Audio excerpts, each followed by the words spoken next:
So I was going to do a January wrap-up, but to be honest, I only read like 4 books in January, so I don't know how exciting that would be to watch. So I'm just going to do kind of a take on the last, now, next posts that I see on Instagram sometimes. And they are the last book that you read, the book that you're reading now, and the book that you're reading next. Except for me, all of those things are like 10 books because I can't finish books before starting a new book. So anyway, so I'll discuss what I read in January, what I thought of it, what I'm reading right now, and what I'm planning to read next. So first off, in January I read, I should have got this out first. I read The Burning God, which is the 3rd book in the Poppy War trilogy. If you're not familiar, it is like a military fantasy, I think it's called, which ordinarily wouldn't be my thing, but I love this series. It includes a lot of conflict between kind of the country that is inspired by China and inspired by Japan, and this book specifically is very heavily China versus the West, the issues that they have had throughout the years, and, you know, imperialism, etc. So anyway, I loved this book. I thought it was maybe the strongest one out of the 3. Like the 1st and the 3rd to me are just great. The 2nd one is fine. But yeah, I absolutely loved this book.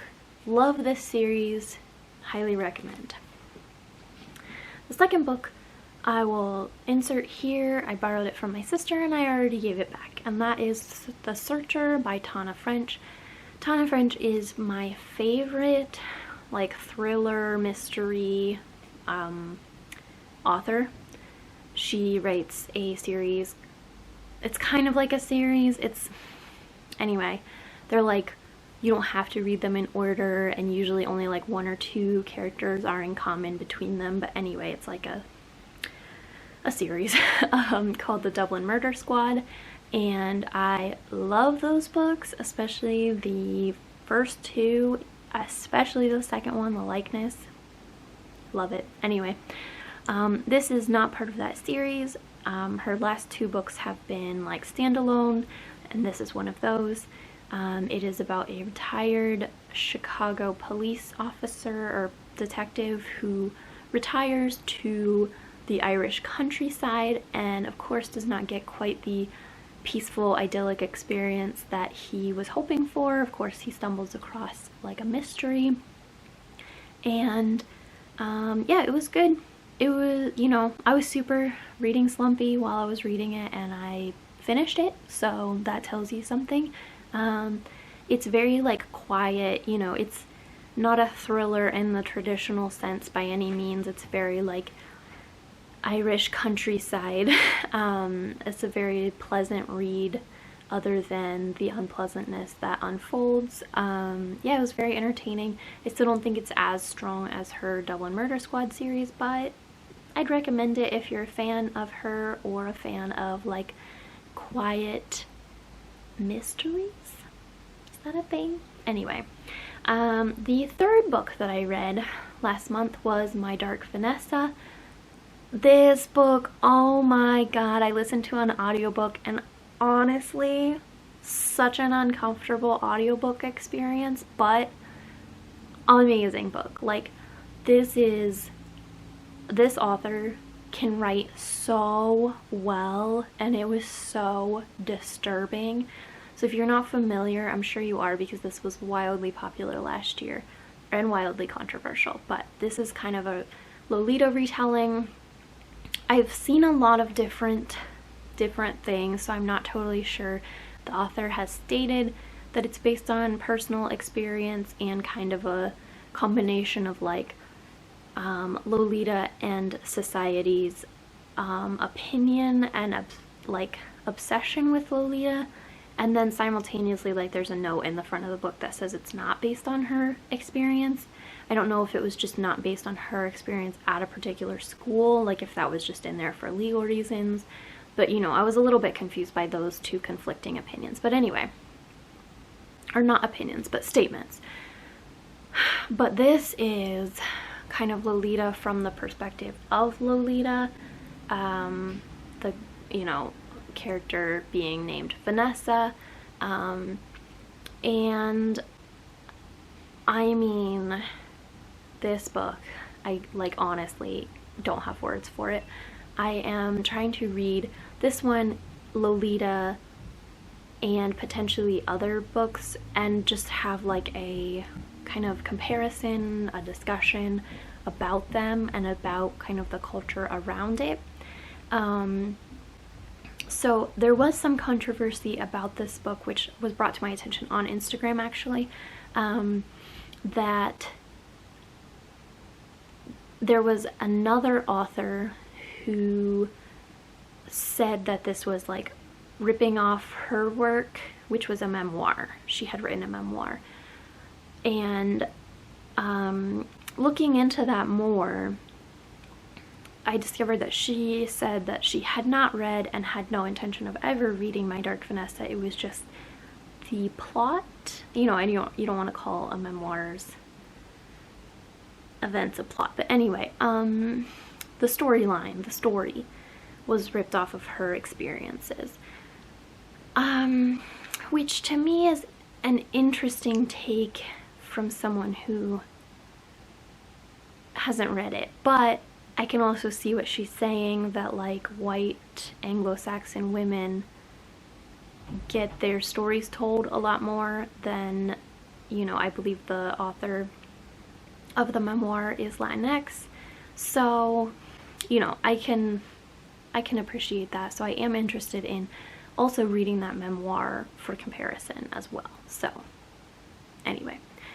But yeah, about this book, definitely I understand if it's not a topic that you want to read about, want to understand. I definitely understand that. This is not to be entered into lightly. There's like every kind of trigger warning that you could ever have. But if it is something that you're interested in understanding how people get sucked into these things, how they get lulled into thinking this is a good thing for them, and just kind of abusive relationships of all varieties, this is like a masterclass in understanding manipulation and how people can use their positions of power for the negative. So definitely check it out if you are interested, but obviously major trigger warnings involved. The last book, much happier note, that I read in January was Fangs by Sarah Anderson. This is a graphic novel written by the artist who does Sarah's Scribbles, if you've seen that on Instagram or elsewhere. This is the cutest freaking thing. Oh my god. So I read this in German for practice, and I honestly didn't know anything about it prior to picking it on Scribd because it looked cute, and yeah, I didn't know anything about it, but oh my goodness, it's so endearing. So this is the story of a vampire and a werewolf who fall in love, and it's just vignettes and little scenes and little moments from their life, and oh my god, I can't stop fawning over this book. Like, I just want all of the different scenes like in prints and like put around my apartment. Like, I don't know why, it was just so endearing and clever and adorable. So anyway, yeah, highly recommend. And it's like very easy to read if you are learning a language. Highly recommend, you know, checking it out in that language, because other than looking up stuff like related to vampirism and werewolves, most of it I understood perfectly. So big recommend on that. So as far as what I am currently reading, I'm only going to show you the things that I'm like actually making progress on or planning to make progress on soon, because as I mentioned, I'm kind of in a reading slump, and to me that always looks like starting like a million things and not finishing most of them. So that's where we're at currently. So one thing that I am truly almost done with, like I'm probably going to finish this in like an hour, is Cast by Isabel Wilkerson. I'm listening to this on an audiobook, and then I'm actually giving this book to someone who I think needs to read it. And this is phenomenal. Like, I mean, I'm sure if you're into books, you've seen people talking about this. If not, it's great. Read it. It explains why our country, if you live in the US or India or Nazi Germany, why it is the way that it is, because it focuses on those three caste systems and how they came into being, how they have stayed, why everyone is invested in keeping that caste system in place. And hopefully, I haven't finished it yet, but I'm hoping that she offers some solutions. But yeah, I'm in like the last hour or so of the audiobook, and it has to go back today, so I need to finish it tonight. Another book that I am currently reading is Blonde Indian by Ernestine Hayes. This is the memoir of an Alaskan native. She is Tlingit. And this is great. I'm not very far into it yet. It's beautifully written, a lot of like nature, connection to nature, human interaction being problematic AF. I started reading this for a book club on Instagram. I will put the @ for the book club below. I think I missed the discussion for it. I'm honestly terrible at keeping up with book clubs. I always look and I'm like, oh my god, that looks so great. I love all of the books that you're reading, and then I never actually go to the discussions for them, even when they're online. So that's cool. So this book, Decolonizing Methodology, I am about halfway through it. It is amazing. It is so good.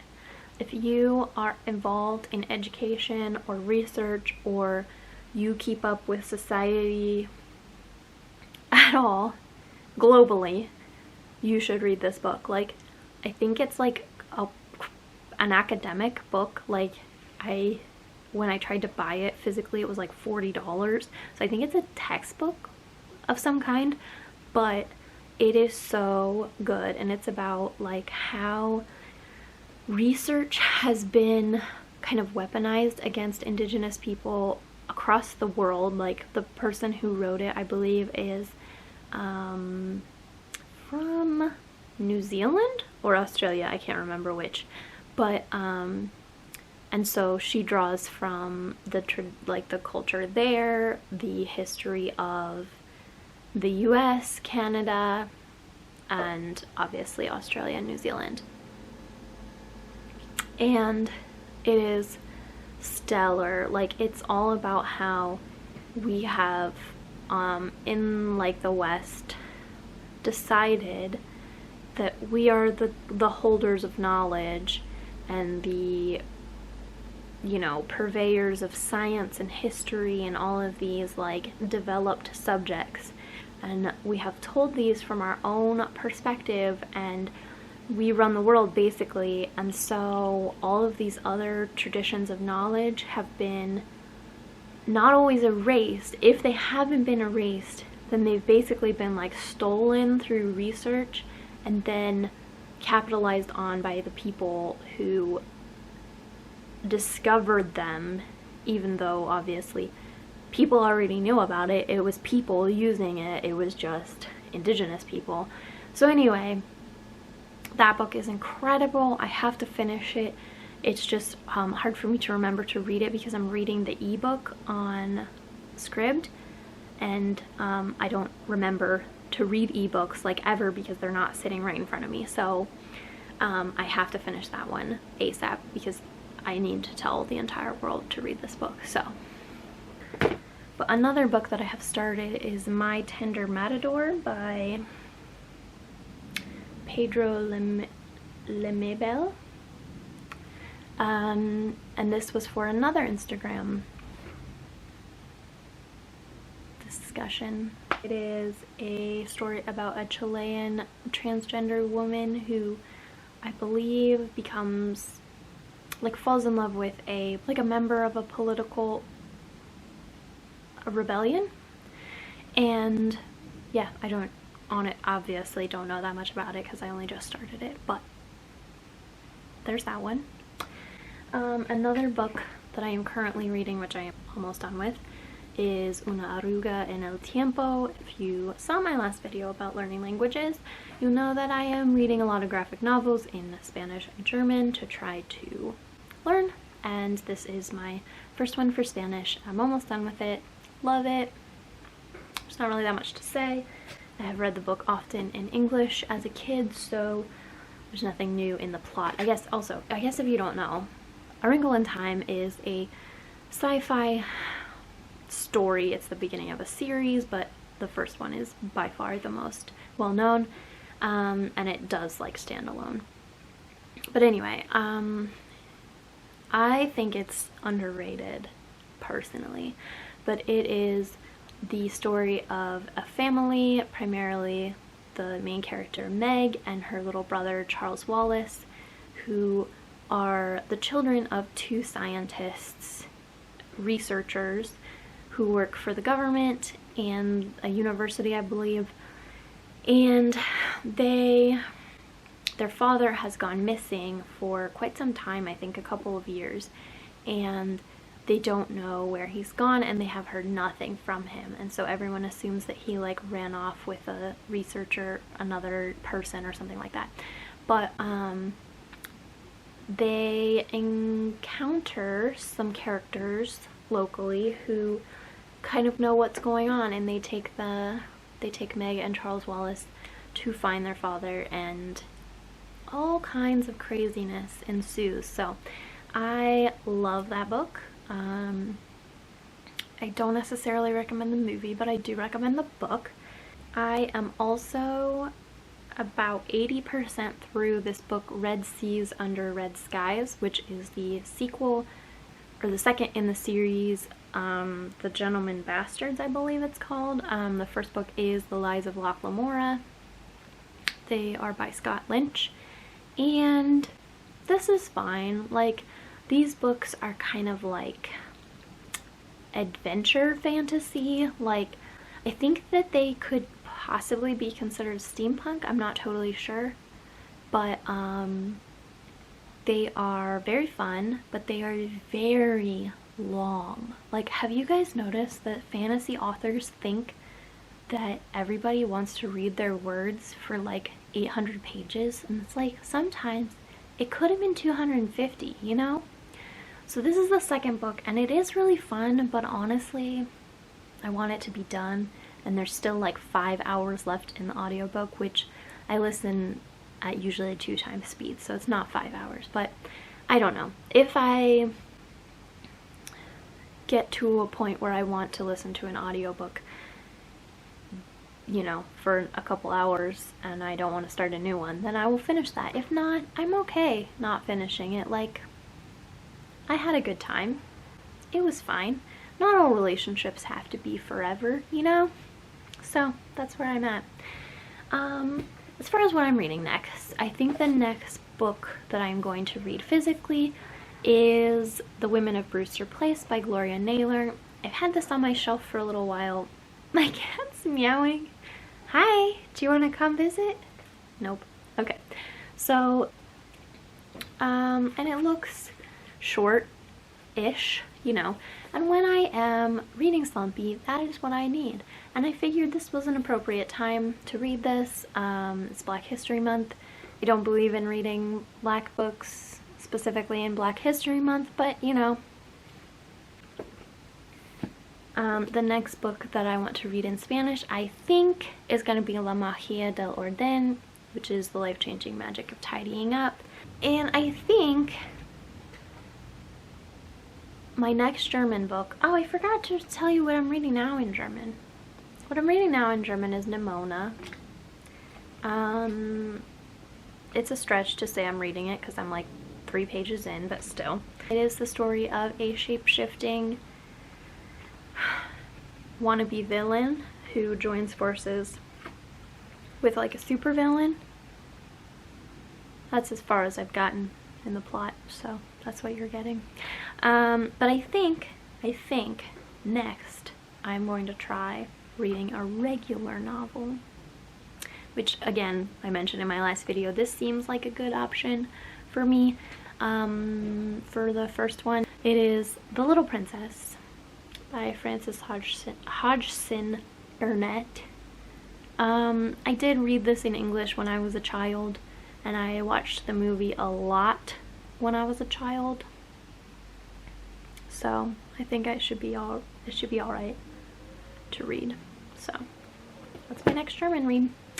Other than that, I always have a lot of audiobooks on deck, and lately a lot of them have been getting returned unread because I am lazy AF lately. Like, I have been watching so much YouTube instead of listening to audiobooks. I don't know what's going on. But anyway, I have the audiobook for Lolita out from the library. I'm unconvinced that I want to listen to this one on audio though, so I need to give it a try. I also have on hold The Body Is Not an Apology by Sonia Renee Taylor. If you don't follow her on Instagram, you are missing out on so much. Also, if you are white and you have the ability to, support her on Patreon, because she is out there educating us for free, and that's not cool. I returned Wolf Hall, the physical book, to the library because, to be honest, I don't care enough about those people to dedicate my physical reading time to them, but I do kind of want to finish it, so I reserved the audiobook from the library. That's it. That's what I've got so far. Yeah, the end.